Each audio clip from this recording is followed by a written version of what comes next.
t'es ma seule fondation. Le rocher de ma vie, quand tout autour de moi est détruit. En lui est mon appui, car j'ai mis ma foi en Jésus. Il ne m'abandonne pas, sa parole est solide et sûre. Il ne me laissera jamais. J'ai sa joie dans le chaos, on y va. J'ai sa joie dans le chaos.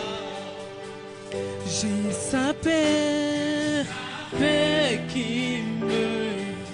Oui, je sais, c'est qui l'a pris mon fardeau, car il me... Oui, je bâtis ma vie, vie sur Jésus. Il ne m'abandonne pas, sa parole est solide et sûre. Il ne me laissera jamais,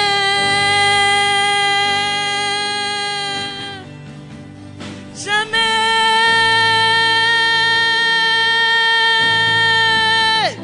Il ne faillira jamais. Il ne faillira jamais. Christ est ma seule fondation, le rocher de ma vie, quand tout autour de moi est détruit. En lui est mon appui, car j'ai mis ma foi en Jésus. Il ne m'abandonne pas, sa parole est solide et sûre. Il ne me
Mets-toi debout comme ça, on adore le Seigneur. Une minute, on acclame pour le groupe de louanges.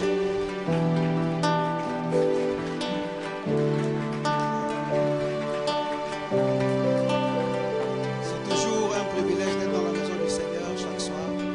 Nous voudrions profiter de cette occasion-là pour gagner de chaque minute, chaque heure, chaque seconde que nous passons en Seigneur pour la gloire du Seigneur. Adorons le Seigneur là où tu es, bénis-le, glorifie-le, dis-lui merci. Merci pour son salut. Merci pour ses bienfaits, merci pour ses grâces, merci pour ses bontés, surtout merci pour son amour pour toi. Laisse-moi t'entendre d'ici. J'ai l'habitude de prier un peu fort.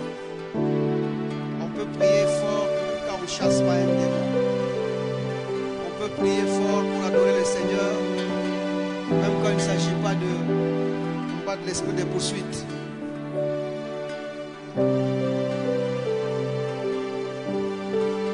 Nous t'adorons, tendre Père, tu es Seigneur, tu es notre Dieu, notre Roi. Nul autre ne mérite cette gloire que toi et toi seul. Ce soir, encore une fois, Seigneur, nous sommes là pour t'entendre, nous sommes là pour t'écouter, Seigneur. Nous croyons, Père de gloire, ta parole qui enrichit, ta parole qui établit, ta parole qui nous relève spirituellement, ta parole qui parle dans nos vies. Qui édifie un frère, qui édifie une sœur en ce moment. Merci au Père de gloire pour ta profondeur. Merci parce que tu parles à nos esprits, tu parles à nos âmes, Seigneur. Et merci ce matin, ce soir, au Père de gloire. Merci Jésus. Père, j'aimerais prier pour mes frères et sœurs qui sont encore en route, sans oublier ceux qui sont en ces lieux, Seigneur. Merci pour tes grâces et tes faveurs qui ont voulu à ce que nous soyons en ces lieux ce soir. Merci au Père de gloire pour tout celui en ce moment, Seigneur, a le cœur ouvert et l'esprit attentif afin d'écouter ta parole. Nous croyons dans les choses que tu fais et que tu exécutes. C'est comme ça qu'au Père de gloire, je te bénis. Je te loue et je t'exalte. Merci pour ce grand salut. Merci pour les bienfaits qui ne cessent d'abonder dans nos vies. Nous te bénissons, Seigneur. Que quelqu'un m'aide à faire ces déclarations avant d'entendre la parole de Dieu ce soir. Père, je te suis reconnaissant de ce que tu m'as jugé digne de me confier ta parole. Je suis né par ta parole, je vis par ta parole, au-dessus des circonstances et de toute autre situation. Je sais, Seigneur, que je gagne toujours, je réussis toujours, je prospère toujours, selon ce que dit ta parole. Dans le nom puissant de Jésus, tu peux acclamer le Seigneur et le bénir parce qu'il mérite la gloire. Merci. Nous sommes en train de parler de phronesis et la prière. Et nous avons dit que phronesis, c'est la compréhension active qui pose des actes et qui nous cause à le faire, surtout quand il s'agit de la prière, bien sûr. Et lorsque cette compréhension-là devient plus active dans nos vies et que cette compréhension commence à nous amener, à nous rapporter des choses, la première des choses qu'elle fait, c'est qu'elle nous établit dans la réalité de vie en Christ. Je parle ici de la réalité de vie en Christ. Il faut comprendre que lorsque vous êtes dans la réalité de vie en Christ, la chose que vous allez expérimenter, c'est la tranquillité. Je dis bien la tranquillité, le calme. Vivre la vie de Jésus-Christ, c'est avoir une sérénité tranquille, où vous n'êtes perturbé de rien. Les choses extérieures ne vous perturbent pas, tout comme les choses intérieures ne vous perturbent pas. La Bible dit que c'est dans le silence que Dieu nous parle, c'est ça, non? Et quand nous parlons de silence, ça ne veut pas dire que le monde entier va se calmer, et puis Dieu va parler, nous allons entendre. C'est pas ce que la Bible veut dire. Le calme dont la Bible insinue là-bas, c'est le calme intérieur. Loin des agitations de la loi, loin des agitations du péché, loin des agitations de la culpabilité. C'est le calme établi dans le repos du Seigneur. La tranquillité que personne ne peut comparer. Ce n'est pas l'arrêt de la musique ou l'arrêt de la circulation. C'est ce calme que la nouveauté de vie nous a apporté. La présence de Dieu a amené en nous une sérénité tranquille. Je te souhaite que tu aies ça au nom de Jésus-Christ. Parce qu'il s'agissait seulement d'éteindre le son extérieur, à ce moment-là, ça signifierait que Dieu nous parle à partir de l'extérieur. C'est lui qui te parle à l'intérieur de toi. Et il parle dans le silence et dans le repos de sa présence. Dieu parle d'une manière audible et il établit de vie d'une manière audible. Recevoir Jésus-Christ comme Seigneur et Sauveur et vivre cette vie-là, c'est jouir de cette tranquillité en toi, là, cette tranquillité qui est dedans. Et si en toi tu es encore agité, je te souhaite que tu parviennes au repos du Seigneur au nom de Jésus-Christ. Que tu reçoives la paix loin de tes tourments. loin de tes inquiétudes, loin de tes questionnements. Les gens n'ont pas le sommeil. Les gens sont dans les craintes. D'autres sont dans la peur. Parce qu'en eux, il manque ce repos du Seigneur là. Recevoir Jésus-Christ, c'est entrer dans le repos. Nous y sommes entrés. Son entrée nous a fait entrer dans le repos. Où nous nous inquiétons de rien, ni de personne. Parce que nous savons, il est avec nous. Il calme nos cœurs, il apaise nos tourments. Et il finit la tempête de nos vies. Et c'est ce que Phronesis t'enseigne. Quand tu reçois Jésus-Christ comme Seigneur et Sauveur, Phronesis s'engage à te montrer ces détails de la réalité de vie en Christ là. Et en le faisant, ce qu'elle fait, nous avons tout le temps dit ça, c'est qu'elle nous apporte des suggestions détaillées de cette vie. Elle t'amène avec les détails que tu comprennes ce que Dieu a fait pour toi en Christ. Toute la puissance de l'ennemi réside sur ton manque de compréhension ou ton manque de connaissance. Ce que tu ne sais pas, ce que tu ne comprends pas, c'est ce que l'ennemi utilisera. Bien évidemment, nous avons mis l'accent ici sur la compréhension, parce que la compréhension est plus grande que la connaissance. Si tu comprends, le diable ne se moquera plus de toi, il ne jouera plus de toi. Et c'est comme ça que cette sagesse ici, elle nous apporte des suggestions qui sont détaillées pour que nous parvenions à cette compréhension. Et la deuxième des choses, c'est qu'elle nous octroie des affirmations qui boostent nos déclarations. La vie chrétienne, c'est une vie qui est fondée sur la déclaration, sur la parole. Le chrétien doit dire quelque chose. Les chrétiens ne sont pas bavards, mais les chrétiens sont des énonceurs des oracles du Seigneur. Nous ne parlons pas dans les vides. Plusieurs chrétiens paraissent un peu bavards aujourd'hui parce qu'on dit « Oh, les gens calment et souffrent calmement. » Vous devenez bavard. Je ne vous ai pas appelé à la bavarderie, au bavardage. Je ne vous ai pas appelé au bavardage. Je vous ai appelé à dire ce que Dieu a fait pour vous en Christ dans chaque situation. À parler à vos circonstances et à vos situations. Et à ne pas se taire devant l'une d'elles. Je ne vous appelle pas au bavardage. Certaines personnes sont en train d'avorter leur petite vision parce qu'ils sont bavardeurs. Exposer leur vie parce qu'ils sont bavardeurs. La chose est en train encore de naître dans ton esprit. Elle n'est pas encore assise complètement. Déjà, tu l'annonces à tout le monde. Tu commences à dire ça partout. Et tout le monde commence à comprendre. Et tu ne sais pas parce que vous ne savez pas qui vous entoure. Je ne suis pas en train de prêcher ici un sermon démonologue. Je suis en train de vous dire seulement que c'est la réalité de vie que nous avons. Nous ne sommes pas bavards, mais nous disons des choses qui concernent Jésus-Christ et qui nous établissent dans la vie qu'il nous a donnée. Quelqu'un me comprend jusque-là? Vous dites des choses et des choses arrivent. Et nous parlons des suggestions qui sont de l'esprit. Je parle à quelqu'un jusque-là ce soir? Donc nous ne disons pas n'importe quoi. Et puis rappelez-vous que ce que vous êtes appelés de dire, qui proviennent des affirmations qui sont de ce que Dieu a fait pour nous en Christ, sont des choses qui n'ont pas de cimetière. Ça arrivera toujours. La parole de Dieu ne quitte pas la bouche de Dieu pour venir se promener sans rien faire. Lui-même dit de la même manière que la pluie ne tombe sans faire de quoi elle est tombée. Le pourquoi elle est tombée, c'est comme ça que sa parole aussi. Et quand elle sort de votre bouche, sachez qu'elle va faire quelque chose. Et de votre parole, quelqu'un trouvera gloire. Soit c'est Dieu qui trouve gloire de ce que vous avez dit, soit c'est le diable qui trouve gloire dans ce que vous avez dit. Choisissez le bon côté. Choisissez d'être les annonceurs, les propulseurs de ce que Dieu a fait pour les gens en Christ et ce qu'il a fait en toi, dans ta propre vie. Et exerce-toi à ça tous les jours, dire des choses concrètes au nom de Jésus-Christ. Je parle à quelqu'un jusque-là? Et bien évidemment, dans ce que nous sommes en train de dire, je ne vous entends pas. Je parle à quelqu'un jusque-là? Bien évidemment, dans ce que nous sommes en train de dire, ce que cette sagesse fait, c'est qu'elle nous ramène seulement à la conscience de la fusion avec Dieu et de la conscience de sa présence dans nos vies. Dieu est présent dans nos vies. Non seulement il est présent, mais nous avons fusionné avec lui. C'est une dimension de savoir que Dieu est présent. Ça, tout le monde sait. Mais ça demande un autre degré de compréhension pour accepter que Dieu a fusionné avec toi. Et je vous dis, ça fonctionne. Ça fonctionne. Accepte qu'il est avec toi, sans doute, sans reproche, sans complexe, sans infériorité, et tu verras les oracles du Seigneur. Tu verras les grandes choses se produire dans ta vie.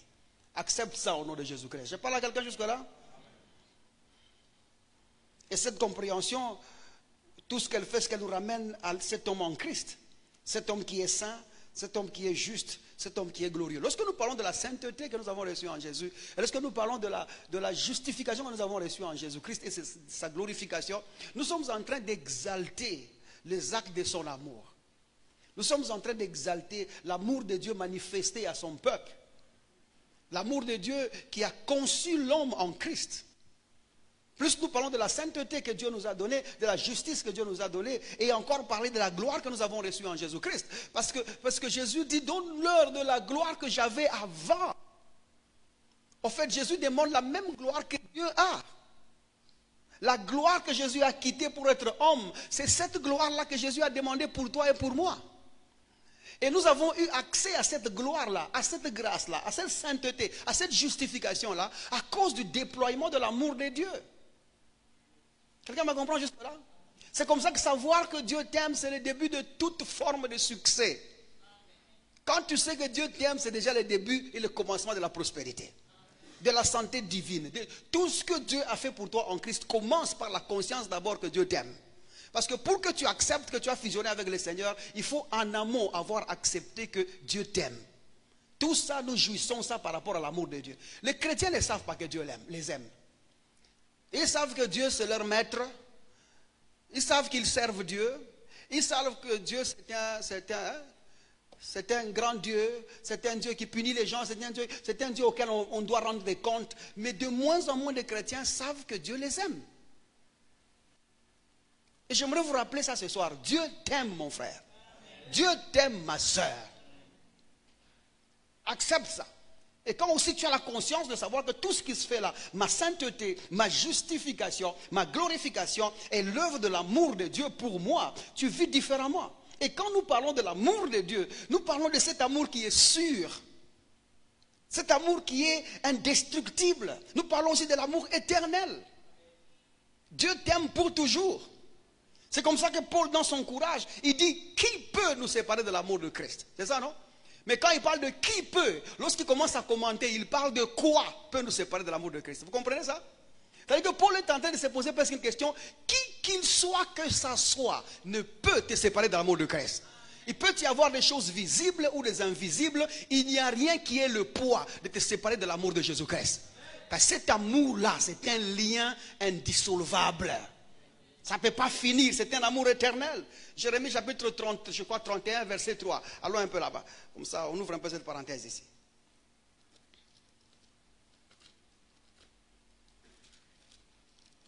Jérémie chapitre 31. Regardez le verset 3. Il dit, de loin l'Éternel se montre à moi. Au fait, ce monsieur a vu le glimpse ou encore la gloire de Dieu se manifester de loin. Mais toi et moi, nous ne sommes pas au loin de la gloire de Dieu, nous sommes dans la gloire de Dieu. Jérémie dit, je vis au loin, cette gloire s'est montrée à moi. Et dans cette gloire, Jérémie a entendu le parler de Dieu qui lui dit, je t'aime d'un amour éternel. Je t'aime d'un amour éternel. Il dit, c'est pourquoi je te conserve ma bonté. Au fait, le mot conserver là-bas, il faut l'étudier un peu parce que ce n'est pas juste un mot conservé comme s'il a gardé pour toi. Le mot conserver qui est traduit là-bas, c'est le mot tirer ou encore attirer. Le mot tendre la main ou encore se prolonger. Au fait, Dieu dit, je t'aime d'un amour éternel. C'est éternel parce que je me suis prolongé dans cette grâce-là. Le fait d'avoir reçu les grâces de Dieu, c'était le prolongement de Dieu pour que tu vives avec lui d'une manière éternelle. Ça ne se brisera jamais. Vous êtes avec moi jusque-là? Et en parlant ça, je suis en train de dire indirectement qu'il n'y a rien que tu peux faire, qu'il n'y a rien qui peut t'arriver, qu'il n'y a aucun ange, qu'il n'y a aucun démon qui pourra te séparer de l'amour du Seigneur. Cet amour-là est si fort pour toi. Et quel que soit ce que tu traverses, rappelle-toi qu'il n'y a rien sur terre, qu'il n'y a rien dans le ciel ou sous la terre qui ait le poids de te séparer avec l'amour de Dieu pour toi. Dieu ne se repentira jamais de l'amour qu'il porte pour toi. Jamais. Même si tout le monde t'est refusé, sauf Dieu. Lui, il est toujours avec toi. C'est ton Père pour la vie. Et quelle vie? Éternelle. C'est ton Père pour la vie et une vie éternelle. Il sera toujours ton papa. Il n'y a rien que tu pourrais faire qui pourra te séparer de l'amour de Dieu. Et c'est là que nous disons tout le temps, j'ai même dit ça ici. Tu casses un verre de whisky, Dieu part. Tu casses un verre de vin, Dieu part. Tu t'énerves un peu, Dieu part. Rentrons en prière, Seigneur, rentre. Rentrons en prière, Seigneur, nous sommes là, tu nous vois, viens au milieu de nous. Seigneur, nous t'implorons. En fait, Dieu ne rentre même plus par les... Nous ne sommes pas dans la religion. Nous sommes dans une relation. Est-ce que nous comprenons? Dans la religion, on implore la divinité. Dans une relation, la divinité est déjà là. Elle fait partie de notre vie. Dieu a choisi de se confondre à la personne qu'il a créée. Il est toi, tu es lui. Tu ne le cherches pas parce qu'il est venu de lui-même. Il est venu sachant que dans ta tête, là, les choses ne tournaient pas bien. Il est venu connaissant ton amour, connaissant tes addictions, connaissant tes faiblesses, connaissant tes problèmes. Il est venu pendant que tu es dans le top de tout ça. Alors, qu'est-ce que tu vas puiser dans le top de tout ça qui va faire qu'il parte? Parce que le monsieur t'aime tel que tu étais là. Ce n'est pas maintenant que tu commences à être meilleur et semblable à l'image de son fils qui va te délaisser. Il a déjà beaucoup fait pour toi pour t'abandonner maintenant. Il a déjà beaucoup payé pour te laisser maintenant. L'investissement est si grand que te perdre maintenant, c'est perdre tout l'investissement qu'il a fait. En fait, c'est une perte commerciale à ce moment-là. Dieu sera un mauvais investisseur. C'est un bon investisseur. Il sait tenir à ses capitaux, ses bénéfices et ses profits. Et tu sais quoi? Tu es le profit de son alliance avec son fils. Et il t'a gagné une fois pour toutes. Et il a conscience en ça. Et plus tu as conscience en ça, tu deviens meilleur tous les jours. Tu apprends à vivre en amour. Tu apprends à aimer ton prochain. Et tu apprends à marcher dignement au nom de Jésus-Christ. Quelqu'un me comprend jusque-là? C'est comme ça que nous avons dit, quand quelqu'un réalise ça, tu vois, tu deviens plus conscient et sûr de ce que tu vis. C'est comme ça que je n'ai pas eu peur de déclarer que l'une des caractéristiques fortes, premières de l'homme en Christ, c'est qu'il tient à ses convictions. Nos convictions ne sont pas hasardeuses. Nos convictions ne sont pas prises d'une manière fallacieuse. Nos convictions ne sont pas accidentelles. Nos convictions sont prouvées, réelles et vivantes. Il est réellement mort pour nous, Jésus. Il a été enseveli pour nos péchés et il est ressuscité pour notre justification. Et aujourd'hui, il est assis à la droite du Père sur la chaise sur laquelle je suis assis aussi. Je suis glorifié avec lui. Ce sont des choses prouvées, réelles. Et quand tu vois les choses comme ça, moi, il y a des fois, tu regardes, tu te dis, ouf Seigneur, quel privilège j'ai. Vous savez, il y a certains versets, quand tu les lis comme ça, prends d'abord une chaise. Éloigne-toi du lit, mets-toi au milieu du salon, enlève toutes les chaises, mets-toi là. Des versets comme, celui qui est en vous, il est plus grand que celui qui est dans le monde. Vous entendez quoi? C'est juste des vocabulaires. Celui qui est en vous, il est plus grand que celui qui est dans le monde. Mais toi là, tu es dans le monde, avec le plus grand qui est dans le monde. Quand tu sors, tu es quand même petit sur la maladie, tu es quand même petit devant la souffrance, tu es quand même petit devant la sorcellerie. Vous voyez que ça a un sens, ça? Essaie de te dire ces choses-là, de te répéter ces choses-là, et sors de là une personne convaincue, puissante et glorieuse. Je partageais avec un frère qui m'a appelé, je ne sais pas, ça doit être de France. Il me parlait, l'esprit m'a amené dans un domaine où je lui parlais des interviews ici. Vous voyez, quand vous allez, avant de vous engager, on vous fait l'interview. Généralement, les gens paniquent. Quand tu vas à l'interview, tu ne sais même pas quoi dire. Tu trouves que celui qui te pose des questions là te piège. On te pose une question simple. Comment pensez-vous? Ou qu'est-ce qui prouve que vous serez utile pour cette entreprise? Tous les Français disparaissent. Et pourtant, c'est une question simple. Maintenant, je lui dis, frère, tu t'imagines Bill Gates, Elon Musk, arriver devant cette femme ou cet homme, et on lui pose la question, comment penses-tu que tu seras utile pour cette entreprise? Quelle genre de réponse va-t-il donner? J'ai dit, moi, ça ne m'est jamais arrivé, mais je connais quoi répondre. Comment penses-tu que tu seras utile à cette entreprise? Si c'est une dame, j'ai dit, c'est la question que j'attendais. C'est une grâce pour cette entreprise d'avoir quelqu'un comme moi. Parce que je sais qui m'habite. Je sais ce qui est en moi. Mes compétences ne sont pas seulement scientifiques, mais aussi spirituelles. J'ai les capacités divinement investies de sortir d'une entreprise du plat vers l'au-delà. Je sais relever les courbes. L'économie, je la comprends dans la chair, dans l'esprit et dans le corps. D'ailleurs, toi me poser des questions, c'est un privilège. Parce que d'ici là, je risque de te relever de cet endroit et de te donner un poste meilleur. Parce que moi, tout ce que je touche avance. Tout ce que je touche réussit. Je viens comme un cadre. Je ne viens pas comme quelqu'un qui cherche de l'emploi. C'est le monde qui veut venir chez Dieu. Est-ce que nous comprenons? Tout le monde, même les magiciens, cherchent Dieu. Mais quand Dieu vient lui-même s'asseoir dans l'entreprise de quelqu'un, il doit leur dire qu'est-ce qu'il est venu faire. Vous avez le privilège que je me suis plié à votre vision, de le servir, de le rendre utile. Le PDG n'a pas encore vu. Avec moi, il y a des choses qu'il n'a pas vues clairement, qui toucheront ça. Aïe, aïe, aïe. Mais toi, tu vas arriver là-bas, on te pose une question simple. Comment penses-tu que tu peux aider cette entreprise? Oh, je ne sais pas. Vous-même, c'est comment? Non. Et puis, il y a une autre question, moi, qui m'énerve. Quand on pose une question, tu penses qu'on peut te payer combien?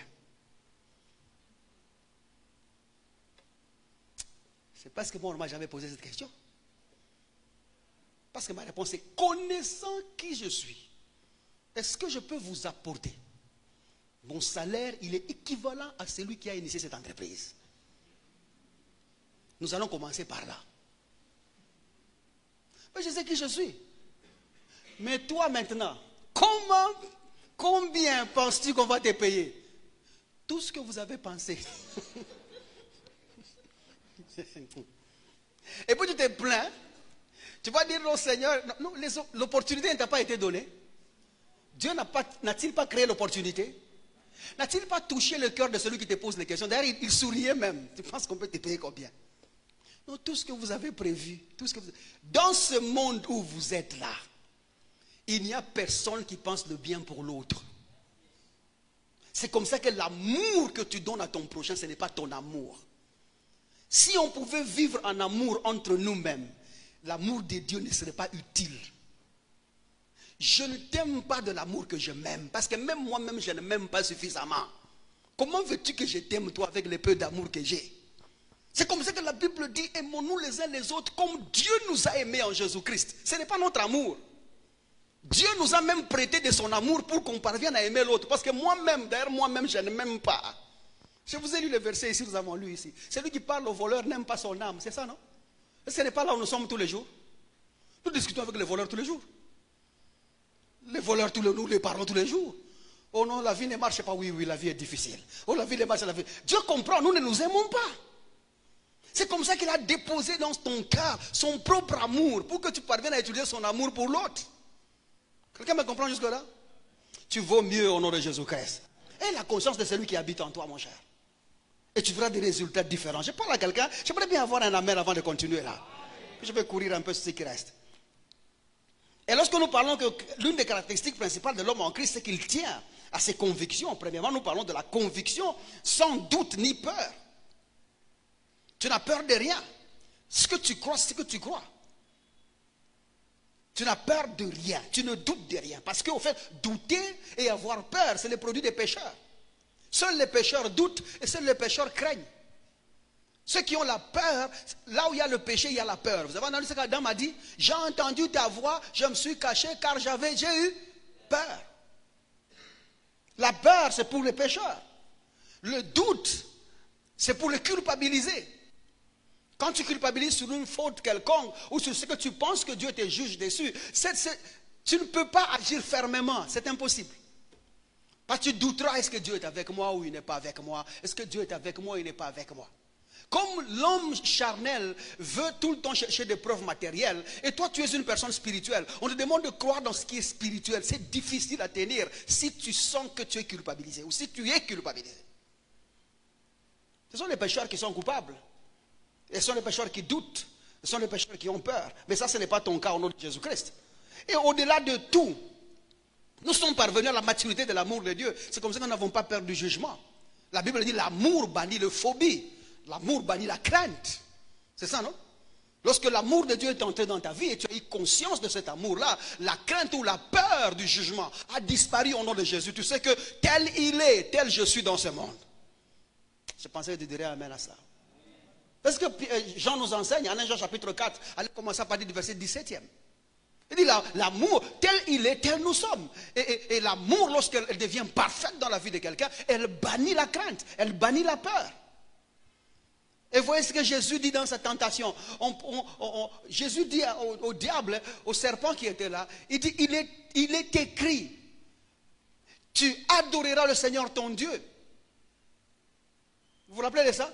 Il est écrit, tu adoreras le Seigneur ton Dieu et tu le serviras lui seul. Mais quand vous vous demandez, il est écrit où? Vous allez voir en Deutéronome, je crois, 10, 20. Ce n'est pas comme ça qu'il est écrit. Là-bas, ce qui est écrit, c'est tu craindras l'Éternel ton Dieu et tu le serviras lui seul. Qu'est-ce qui est arrivé? Lorsque Jésus parle au diable, il est l'amour de Dieu qui est venu bannir la crainte. C'est comme ça qu'en parlant au diable, il remplace la peur de Dieu par la vénérance, la révérence du Seigneur, par l'adoration de Dieu. Quelqu'un me comprend jusque-là? Lorsque l'amour de Dieu entre dans ta vie, tu adores Dieu, tu ne le crains pas. Parce qu'au fait, Dieu c'est un père. On ne craint pas son père. On le respecte, on le vénère, on peut même l'adorer parce que c'est un père.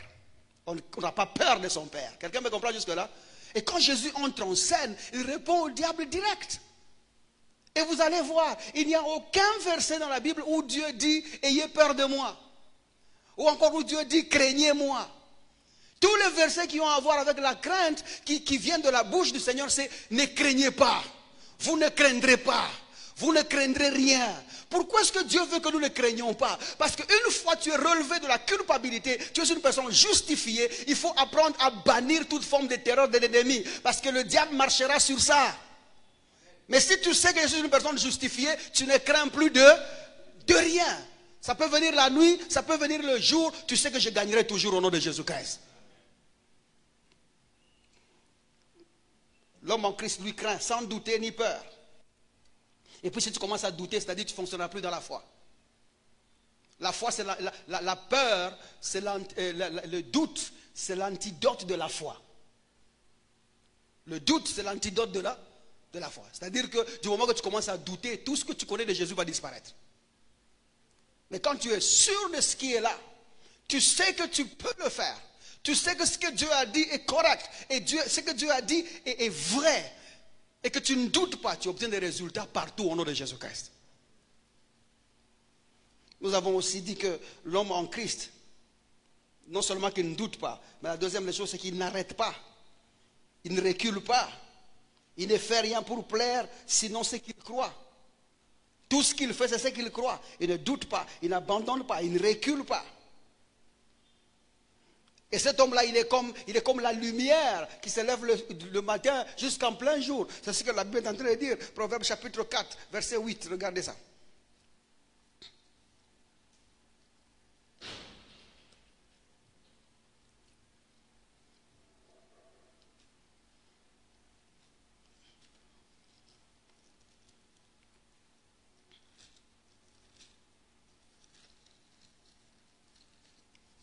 Vous y êtes?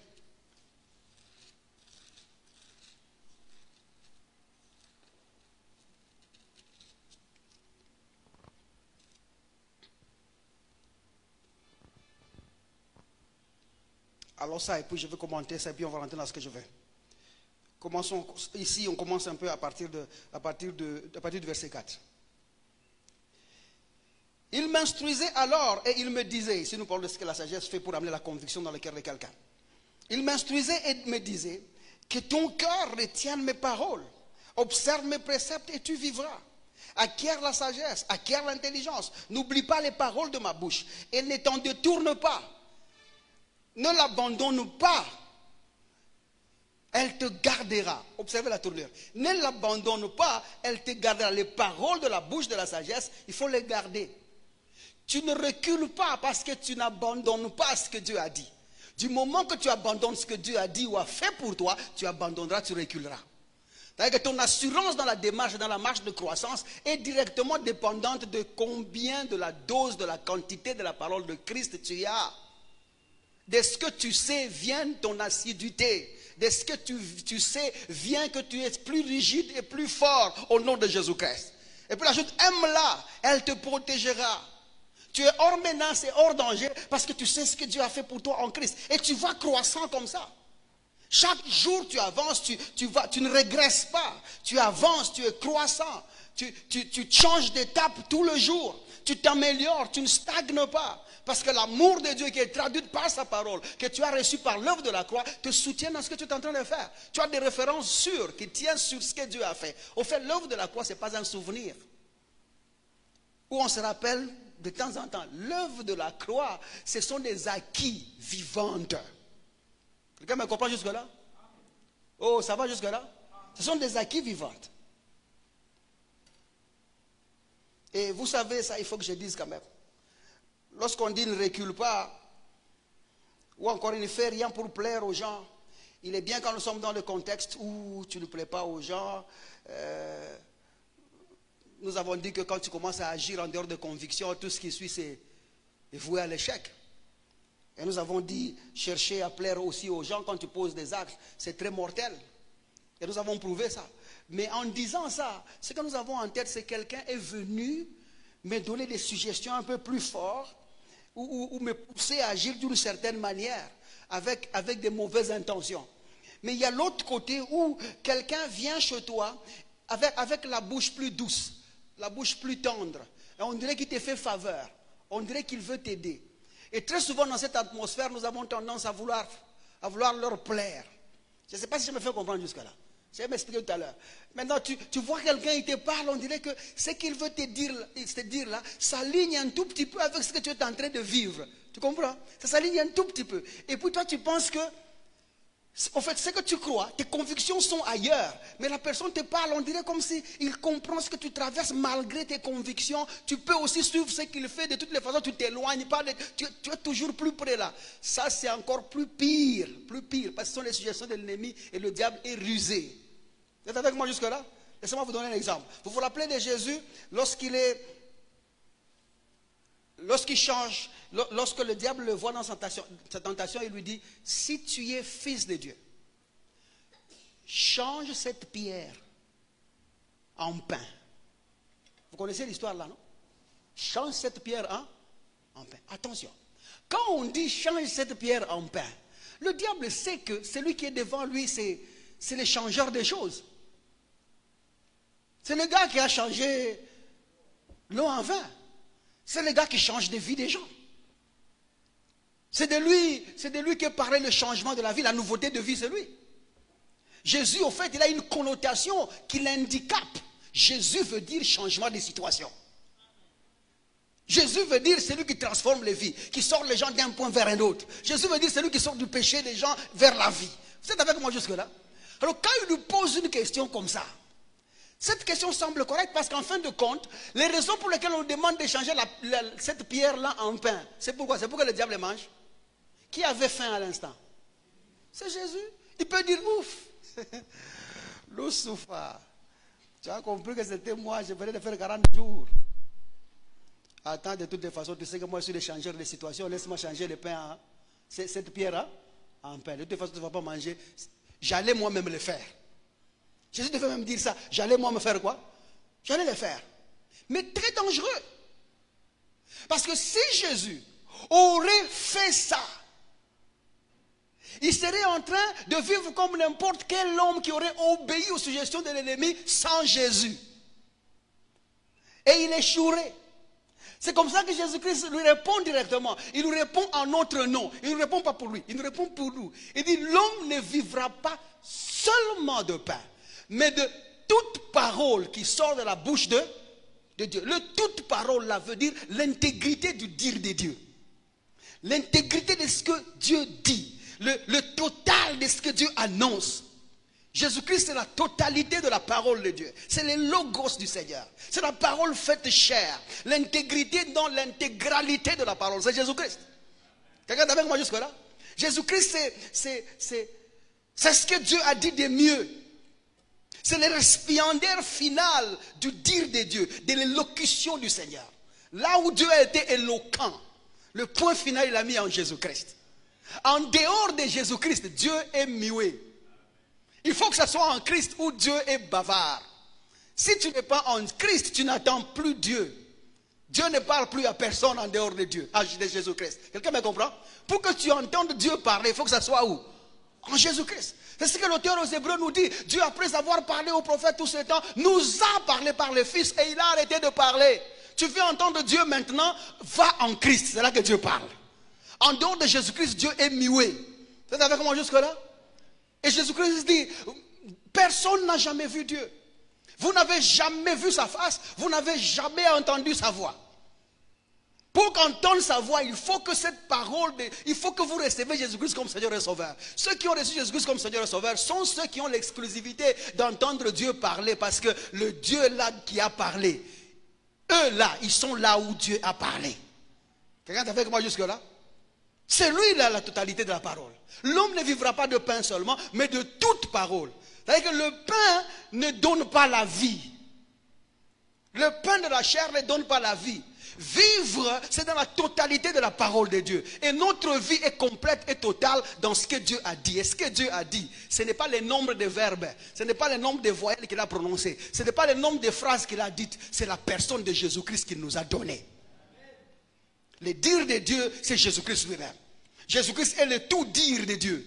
Jésus-Christ est le complet de son élocution. Il faut la voir, être en Jésus-Christ pour entendre Dieu ce qu'il dit. Donc la vie de l'homme ne dépend pas des pains humains, mais de Jésus-Christ lui-même. Jésus est la vie. Vous êtes avec moi jusque-là? Alors quelqu'un peut venir avec une suggestion comme ça et tu penses que cette suggestion, elle t'avantage. Et tu te laisses embrouiller comme ça. Et du moment que tu suis ce qu'il te dit, tu viens d'abandonner tes convictions. En abandonnant tes convictions, tout ce qui va s'en suivre là, ça sera qu'échec. Et tu vas te plaindre parce que tu vas dire, j'aurais fait ça au nom de Jésus-Christ. Ou ce que j'ai posé comme acte était au nom de Jésus-Christ. Tiens à ce que Dieu a fait pour toi en Jésus-Christ. Je vous donne une autre illustration. Pierre vient de dire, je crois à Matthieu chapitre 16. Vous pouvez commencer par dire le verset 16e là. Mais je crois que l'histoire que je raconte est à partir du 23e ou 21e comme ça. Commencez à 21e je pense. Pierre vient de dire à Jésus. Jésus dit, qui dites-vous que je suis? Pierre vient, il répond, il dit, tu es le Fils de Dieu, tu es le Christ, le Fils du Dieu vivant. Vous vous rappelez de cette scène là? Jésus l'exalte même. Il dit, oh Simon, ce n'est pas la chair et le sang qui t'ont révélé, mais ce n'est pas la chair, c'est l'Esprit de Dieu. Pierre, il est dans son meilleur positionnement spirituel. Il pense qu'il a maintenant le droit à tout. Maintenant, Jésus, après cette scène, fait asseoir les disciples. Il commence à leur expliquer. D'ici, nous allons aller à Jérusalem. Et là-bas, je serai arrêté. Et on va m'amener à la mort. Je vais mourir. 3 jours après, je vais ressusciter. Jésus leur raconte ses convictions. Vous êtes avec moi jusque-là? Il leur raconte ce qu'il est venu faire. Pierre lui dit, dans son zèle, parce qu'on lui a dit lui, il entend ce que Dieu parle. Il dit à Jésus, Maître, 1 minute, viens d'abord. Tous les disciples pensent que le gars, il appelle pour un problème sérieux. Jésus sort avec Pierre à côté, et Pierre lui dit, qu'est-ce que tu racontes? Qu'est-ce que tu racontes? Pierre recourt à un verset biblique. Ça n'arrivera pas. Ce que tu dis là n'aura pas lieu. Au fait, Pierre a cité Ésaïe 7,7. Ce que tu dis là n'arrivera pas. Ça n'aura pas lieu. Jésus le regarde. Jésus qui sait ce qu'il croit. Il sait ce qu'il sait. Il sait pourquoi il est là. Jésus n'a pas dit, ah Pierre, c'est vrai. Hein? Je vais aller là-bas pourquoi? Demain, n'allons plus à Jérusalem, allons à Capernaum. Vous pouvez changer de direction après là. Mais Jésus a dit, arrière de moi Satan. Tu ne sais pas ce que tu es en train de faire toi. Parce que refuser que j'aille à Jérusalem, c'est me faire conduire en dehors de mes convictions. Si je ne meurs pas, vous n'êtes pas sauvés. Les suggestions peuvent être même bibliques, avec une idée de t'accompagner dans le bon sens. Et attention à la sagesse humaine qui vient avec le bon sens. Beaucoup de gens se sont détournés comme ça. Tu es à Lubumbashi ici, tu commences à voir un peu de petites lumières, tu commences à voir un peu des copes qui avancent. Dieu te fait grâce à gauche et à droite, tu commences à trouver un peu d'argent. Mais quelqu'un vient et dit, non, tu vois, toi avec ton travail de chauffeur ici, à Colosie c'est mieux. Tu es sûr que toi, tu es convaincu que c'est à Lubumbashi que tu vas gagner ta vie. C'est ici que tu vas t'en sortir. Mais quelqu'un vient, il te propose, tu vois, quand ça ne marche pas à gauche, quand Dieu ferme une porte à gauche, il ouvre à droite. Vous savez. Et les gens croient que Dieu peut fermer une porte et ouvrir une autre. Il a fermé celle-ci, pourquoi? D'abord, au départ, pourquoi lui qui sait tout a-t-il ouvert celle-là?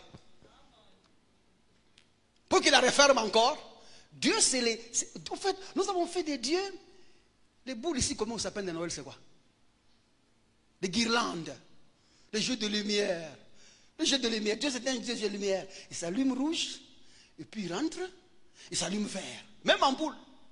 Et puis il rentre, il s'allume orange, même ampoule. Aussi longtemps que c'est le même ampoule, il n'y a pas de problème. Il peut changer de couleur, c'est pas grave. Mon papa n'est pas comme ça. L'une des caractéristiques de Dieu, c'est qu'il est constant. C'est comme ça qu'on peut faire confiance à ce Dieu-là. Il est stable dans ses propos. Il est fidèle dans sa parole. Il y tient. S'il a brillé rouge depuis le début, donc jusqu'à aujourd'hui, il est encore rouge. Il ne changera pas. Mais là, tu es convaincu, tu as entendu le dire de Dieu par l'esprit. Ce n'est pas un pasteur qui t'a dit, ce n'est pas un prophète qui t'a dit. Parce que attention aussi aux suggestions pastorales, surtout aux suggestions prophétiques. Surtout les pasteurs qui ne sont pas centrés en Christ. Faites très attention. Parce que ces gens-là qui viennent avec des esprits prophétiques, eux, ils pensent savoir ce qui est mieux pour quelqu'un. Il te regardera comme ça, il pense que toi, avec ton teint ici, tu mérites de travailler comme réceptionniste à Tigou. Mais la compagnie est déjà morte. Parce que les gens jugent. C'est comme ça que vous aurez l'impression que dans les églises où on fait tomber les gens, par exemple, ceux qui paraissent belles et beaux ne tombent pas. Pourquoi est-ce qu'on ne chasse pas les démons là-bas? Vous avez déjà vu un ministre ici, là, dans l'église, il tombe?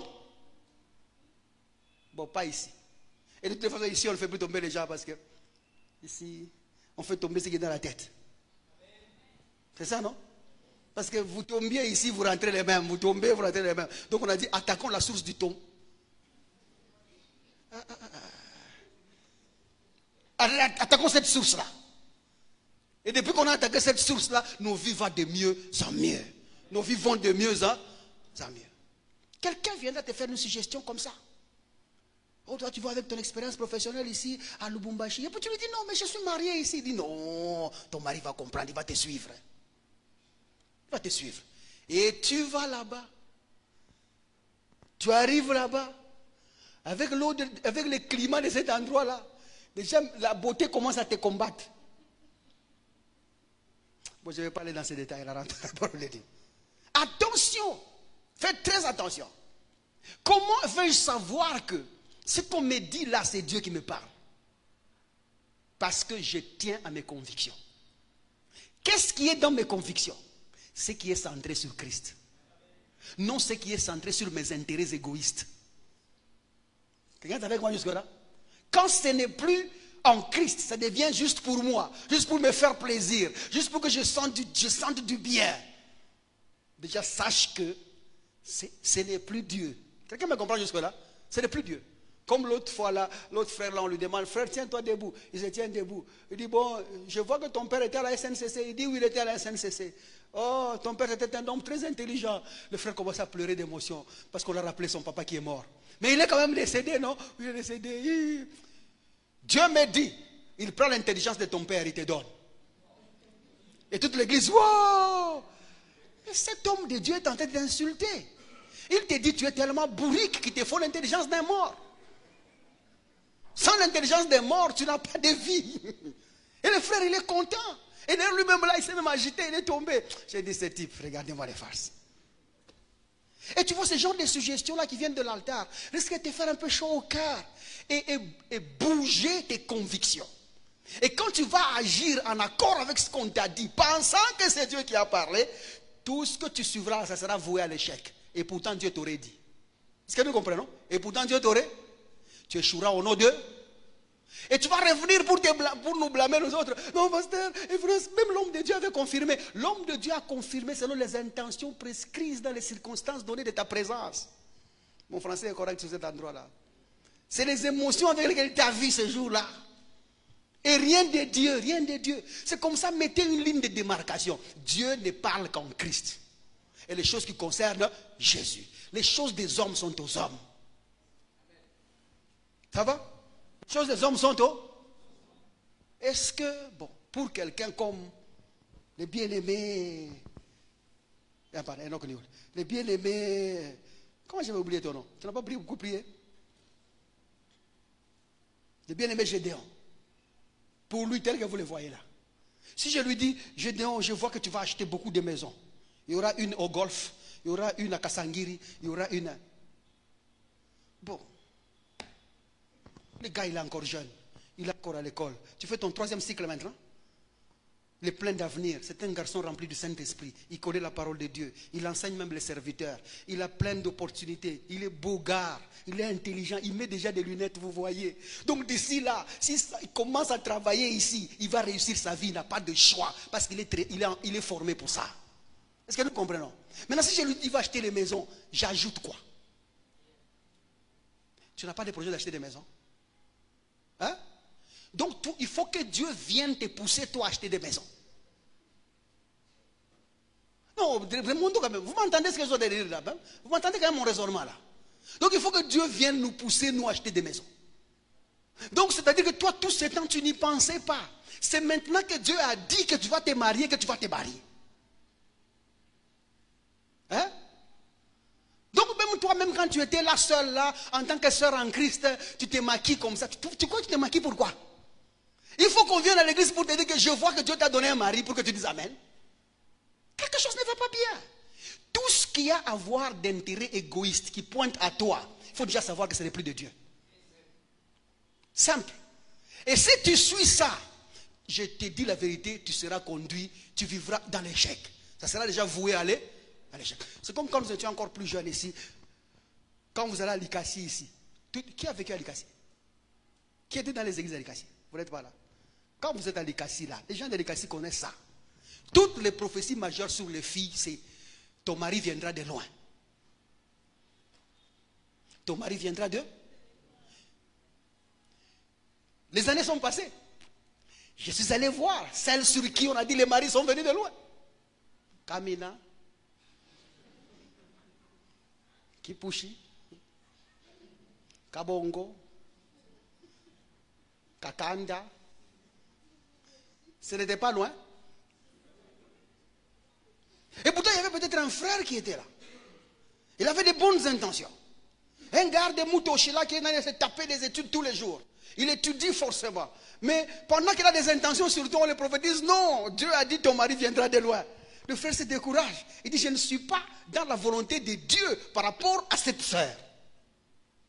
Et il s'exclut avec ses émotions et ses peines. Et il va trouver une autre fille qui est plus proche, qui n'attend pas un mari de loin, qui voit le mari d'en face. Aujourd'hui, ils sont dans le plein succès du bonheur au nom de Jésus-Christ. Mais toi, ton mari de loin, là, il t'amène toujours loin. Loin émotionnellement, loin visionneusement, loin dans tout. Tout ce qui a à voir avec exalter l'homme n'est plus de Dieu. Tiens à tes convictions. Même quand les résultats, même si la pierre qui s'est changée, ça sera pour ton pain. Vous êtes avec moi jusque là? Même quand la pierre là qui va changer, ça sera ton. Parce que le diable ne mangera pas, c'est toi. Même si c'est pour ton avantage, refuse aussi longtemps que ce n'est pas dans tes convictions. Tiens bon, tiens ferme, tiens là. Parce que ce que Dieu a dit est oui et il ne changera pas au nom de Jésus-Christ. Laissez-moi finir avec ce dernier exemple et nous partons. Rappelez-vous de Jésus au tribunal. Je suis en Jean chapitre 19. Le gars ici le suit. Pilate le suit. Il lui dit allons d'abord à côté. Je trouve que quand je suis en train de te juger ici, les gens criaient partout. Allons d'abord à côté. Je vais commencer à partir 19 à partir du verset 10e là. Il lui dit tu sais, là c'est à côté. Tu sais que moi j'ai le pouvoir de te libérer ici ou de te condamner. Jésus a dit, Pilate moi-même, hein, j'y pensais, c'était la honte de la foule. Aide-moi à sortir d'ici. Et d'ailleurs, c'est bien que Jésus n'avait pas d'avocat ces jours-là. Parce qu'il avait des avocats, les avocats allaient dire, quand Jésus a dit, tu n'as aucun pouvoir sur moi. Si c'est le pouvoir qui t'a été donné. Vous voyez cette phrase-là? Les avocats allaient dire, non, comprenez. Nani, mon premier, comprenez, il n'est pas dans ses émotions. C'est le fouet qu'on a tapé là qui l'a fait dire ça, mais ce n'était pas ça ses intentions. Heureusement que Jésus n'avait pas des avocats. Même quand c'est en ta faveur, aussi longtemps que ça ne tient pas sur ce que tu crois, même si tu es le bénéficiaire final, ne cède pas. J'ai dit bien, ne cède pas. Tiens sur ce que Dieu a fait pour toi en Christ. Tiens fort. Et Jésus dit, même c'est lui qui me condamne là. Voyons ce verset, il y a une phrase là qui est importante. Je vais lire là-bas. Jean chapitre 19, regardez le verset 10. Moi, le tribunal de Jésus me fait plaisir. J'aime bien. Je passe du temps à voir ça. Je vois toujours des choses là-dedans. Regardez le verset 10. Il dit, Pilate lui dit, il a mis à côté. Hein, parce que les gens entendaient les crier là-bas qu'il meurt parce que cet homme-là a dit qu'il est Dieu, c'était son père, qu'il était fils de Dieu. Et il s'est fait fils de Dieu. Il s'est fait fils de Dieu. Et la Bible dit, selon notre loi, en disant ça, tu dois mourir. Regardez le verset 10. D'abord verset 8. Quand Pilate entendit cette parole, sa frayeur augmenta. Il eut peur. Et il rentra dans le prétoire. Et il dit à Jésus, d'où es-tu? Tu viens d'où toi? On a questionné ses origines. Parce que là même, celui qui était là devant là, c'était celui qui était venu du Père pour être l'homme qui porterait les péchés de l'humanité. Il n'était plus identifiable parmi les hommes normaux. Quelqu'un me comprend jusque-là? Parce qu'on n'a vu aucun sentiment de crainte, aucun sentiment de doute. Il était très sûr à aller dans la mort. Vous avez déjà vu un coupable qui est comme ça? On ne le condamne pas vite. Hein? Quelqu'un qui est très sûr comme ça. On l'appelle à côté. D'où viens-tu? Mais Jésus ne lui donna pas les réponses. Jésus, silence, il ne dit rien. 10. Pilate lui dit, est-ce à moi que tu ne parles pas? En d'autres termes, tu connais qui je suis. Je t'ai appelé à côté pour qu'on discute. Je te pose une question simple, mais tu ne réponds pas. Il ajoute, ne sais-tu pas que j'ai le pouvoir de te crucifier et j'ai le pouvoir de te relâcher? Moi, à cet endroit, j'aime. Parce que là, je me dis, hey, tu vois, c'est la honte. Laisse-moi partir. Laisse-moi partir. Des fois, quand vous êtes dans l'engouement, des gens écrivent partout là, tu vois. Si moi j'étais Jésus, je dirais, laisse-moi partir. Ces gens ne changeront pas. Laisse-moi partir. Je reviendrai. Je reviendrai encore. Le verset 11. Jésus répondit, tu n'aurais. En d'autres termes, tu n'es rien. Tu n'aurais sur moi aucun pouvoir. Donc même le fait que je suis venu accepter à ton invitation, c'est parce que c'est Dieu qui m'a demandé de le faire. Ou sinon tu n'es rien devant moi. Tu n'aurais aucun pouvoir s'il ne t'avait été donné d'en haut. C'est pourquoi celui qui me livre à toi commet un plus grand péché. La question c'est, qui a livré Jésus à Pilate et qui a commis un grand péché?